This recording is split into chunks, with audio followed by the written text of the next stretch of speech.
बिस्मिल्लाहिर्रहमानिर्रहीम। अज़ीज़ तलबा व तालिबात, अस्सलामु अलैकुम वरहमतुल्लाहि वबरकातुहू।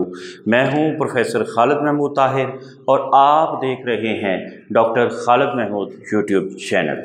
आज की वीडियो हमारे सेकंड ईयर के तलबा व तालिबात के लिए है सवाल नंबर 7 के हवाले से। याद रखिएगा, सवाल नंबर 7 ख़त और आबिती या आबिती पर नहीं मुश्तमिल होता है। या में और में क्या फ़र्क है? या का बेटे मतलब ये होता है कि दोनों चीज़ें आएंगी, यानी ख़त आबिती दोनों चीज़ें आएंगी, एक चीज़ करनी होगी, इसका ये मतलब है। जब हम ये कहते हैं कि ख़त और आबिती, इसका ये मतलब है कि या ख़त आएगा और या फिर आबिती आएगी, मगर 99% चांसेस ये होते हैं कि आपको कमरा इम्तिहान में ख़त के बारे में सवाल आएगा, मगर चूँकि बोर्ड बाउंड नहीं है कि वो आबिती नहीं दे सकता। ज़ाहिर है अगर सिलेबस में शामिल है, निसाब का हिस्सा है, तो फिर आबिती का सवाल भी आपसे पूछा जा सकता है। आबिती क्या है, इसके लिखने के उसूल व ज़वाबित क्या हैं, इसकी तवालत कितनी होनी चाहिए, वो कौन सी गलतियां हैं जो हमें नहीं करनी चाहिए, ताकि हम आबिती में ज़्यादा से ज़्यादा नंबर हासिल कर सकें।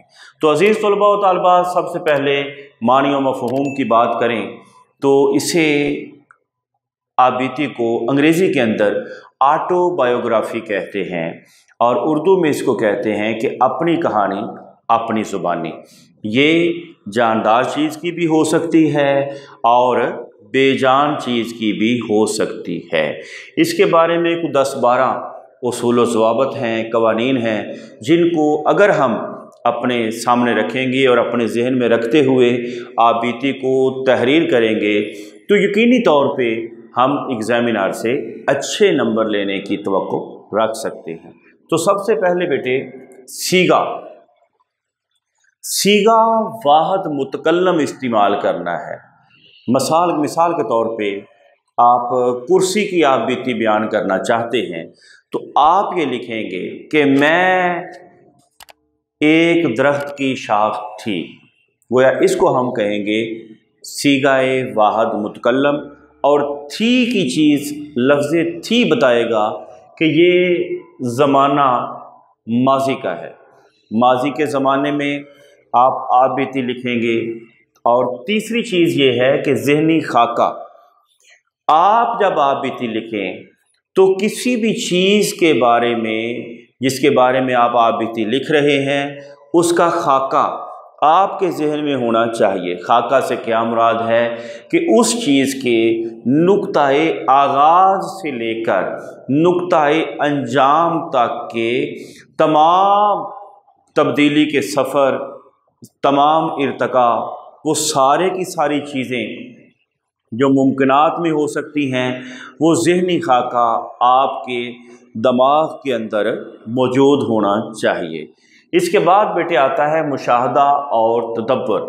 जिस चीज़ के बारे में आप आबिती लिख रहे हैं उसके बारे में आपका मुशाहदा बहुत अच्छा होना चाहिए और मुशाहदे के साथ साथ तदब्बर, सोच, फ़िक्र, उस मुशाहदे को अपने अल्फाज में बयान करने की ताकत वो आपके पास होनी चाहिए। खूबसूरत अल्फाज का मजमुआ आपके पास होना चाहिए। उस हवाले से मिलती जुलती मिसालें आपके सामने होनी चाहिए। इसके बाद बेटे आ जाता है ज़ुबान। ज़ुबान आपने सादा इस्तेमाल करनी है, शगुफ्ता, दकीक, भारी अल्फाज इस्तेमाल नहीं करने। आबिती के अंदर आप हमेशा ऐसी ज़ुबान इस्तेमाल करेंगे जो इंतहाई सादा, सलीस और समझने के काबिल हो। इसके बाद बेटे आ जाता है जुमले आपने इंतहाई मुख्तसर, सादा मगर जामे बनाने हैं। उसकी वजह यह है कि उर्दू का हुस्न ये होता है कि आप थोड़े अल्फाज में ज़्यादा मफ़हूम को अदा करें, तो फिर एक ख़ूबसूरत तहरीर आपके सामने आती है और एग्ज़ामिनर आपको अच्छे नंबरों से नवाजता है। इसके बाद बेटे आ जाता है हवाला जात। हवाला जात क्या है?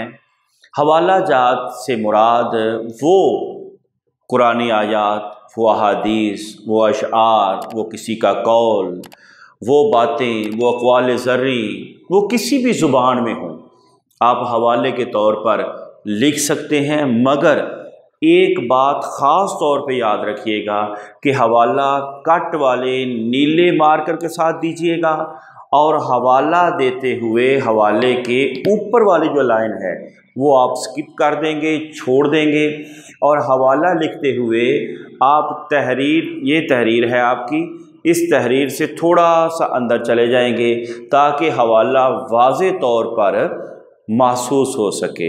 शायर का नाम अगर आपको पक्की तरह मालूम हो, कन्फर्म हो, फिर आप तहरीर करेंगे, वरना आप बकौल शायर लिख देंगे। अगर किसी का कौल आप लिखना चाहते हैं और उस शख्स का नाम आपके जहन में मौजूद नहीं है, फिर आप बकौल शख्स से लिख देंगे, और अगर नाम का पता हो तो बहुत अच्छी बात है। ये मेरा बेटा हवाला लिखने का तरीका था। इसके बाद है जी जज्बात का इजहार और रमूज़े औकाफ। रमूज़े औकाफ बेटे क्या होते हैं, इस पे हमारी वीडियो भी इस चैनल पे मौजूद है कि कहाँ पे जज्बात का इजहार करना है, सवालिया क्या होते हैं, निदाइया क्या होते हैं, फ़िजाइया क्या होते हैं, वक्फ़ा क्या है, राब्ता क्या है, तफसीलिया क्या है, ख़त्मा क्या है, कौसैन क्या है, ख़त क्या है, वावैन क्या है, ये सारी की सारी video doctor Khalid Mahmood YouTube channel पे मौजूद है। आप सर्च कर सकते हैं रमूज़े औकाफ बाय डॉक्टर खालिद महमूद, तो आपके सामने आ जाएगी। रमूज़े औकाफ का ख्याल रखते हुए आप बीती के अंदर आपने जज्बात का इजहार करना है, ख्यालात का इजहार करना है। गोया पूरे की पूरी आप बीती जो है उसका ताल्लुक़ तहरीर में रमूज़े औकाफ के साथ है। अगर आपको रमूज़े औकाफ नहीं आते तो इसका ये मतलब है कि आप अच्छे और आसान अंदाज के साथ आप बीती तहरीर करने के काबिल नहीं हैं। इसके बाद बेटे बेजान चीज़ की आप बीती। बेजान चीज़ की आप बीती जब आप लिखें तो उसमें ख़ास तौर पे ये जहन में रखें कि उसको जज्बात दें, एहसासात दें, सोच दें, फ़िक्र दें, और ये महसूस करें कि ये बेजान चीज़ जो है ये जानदार चीज़ है, और इसके इस वाक़े के बारे में ये रद्द अमल हो सकते हैं, ये जज्बात हो सकते हैं, ये एहसासात हो सकते हैं, ये ख़यालात हो सकते हैं। तो अगर बेटे आप बेजान चीज़ की आप बीती लिखते हुए जज्बात और एहसासात का सहारा लेकर लिखेंगे तो एग्ज़ामिनर आपको बहुत अच्छे नंबरों से नवाजेगा। इसके बाद है बेटे इमलाई अगलात। इमला की गलतियाँ अक्टूबर 2022 में इसके ऊपर एक बड़ा तफसीली लेक्चर आ रहा है। माहिर लिसानियात हैं, हमारे बहुत अच्छे अदब को जानने वाले PhD डॉक्टर हैं, तलफ़्फ़ुज़ के ऊपर उनका एक बहुत वसी और तफसीली लेक्चर आ रहा है, आप वो भी देखिएगा। और यहाँ पर इमलाई अगलात के हवाले से, और ये लेक्चर अक्टूबर 2022 में आ रहा है। ये इमलाई अगलात के हवाले से ये है कि आप बीती लिखते हुए इमला की गलतियाँ नहीं होनी चाहिए, काट कर नहीं लिखना, तहरीर को खूबसूरत लिखना है, और अगर किसी जगह पर गलती हो जाती है, ज़ाहिर है इंसान है और इंसान गलती ना करे तो फिर वो फरिश्ता कहलाता है, इंसान कहलवाने का हकदार नहीं होता।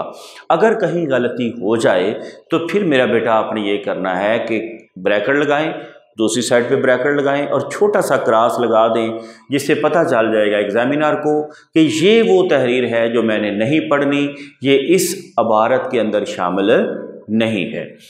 इसके बाद बेटे पैराग्राफ है, 8 से 10 पैराग्राफ्स कमोबेश हो सकते हैं, लेकिन मेयारी ये है कि 8 से 10 पैराग्राफ्स आप बीती में तहरीर करेंगे। पैराग्राफ बनाने का तरीका आपके सामने है कि आप पेज को जब हाफ करते हैं तो दरमियान से लिखने का नाम पैराग्राफ है। मिसाल के तौर पे ये पेज है, इसको हमने फोल्डिंग दे दी है।